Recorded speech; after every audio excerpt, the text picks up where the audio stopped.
labi na sa ato ang mga campaign against kining sa illegal drugs nato diin last April 2 to 8, 2026 aduna kitay naaresto nga 62 ka buok ka mga drug personalities nga may resulta kini sa pagkakumpiska sa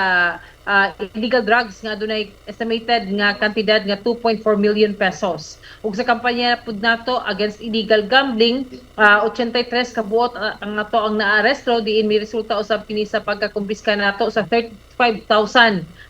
kapin nga mga illegal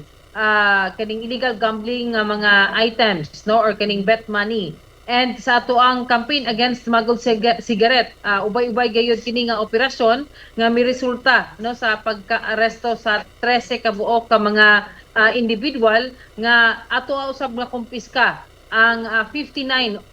million no 59 million kapin nga worth of smuggled cigarette no sa tibuok Region 10 last week. Og aduna pud kitay operasyon against illegal mining nga may resulta usab kini sa pagkaaresto sa 5 ka buok ka mga individual og pagkakumpiska sa 5.5 million worth of illegal mining items. Wala pa pud ni labot abong Cristina no katong recent accomplishments sa ato ang kapulisan sa 1001st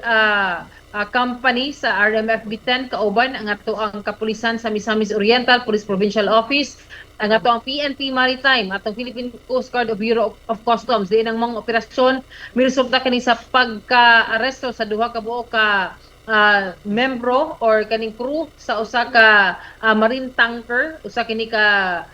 barko nga nagkarga og alleged smuggled nga mga diesel nga nagkantidad sa 41 million kapin no diin estimated anaa kini sa 300,000 liters of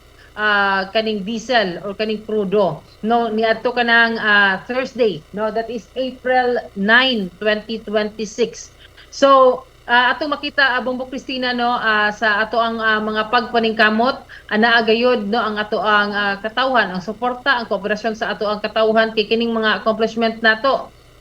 di man kini mahimo sa atong kapulisan alone but with the support cooperation with the information no nga gihatag sa ato ang katawhan sa ato ang kapulisan nagmalampuson kita sa ato ang katuyuan sa pagpatunhay sa kahusay ug kalinaw sa Northern Mindanao.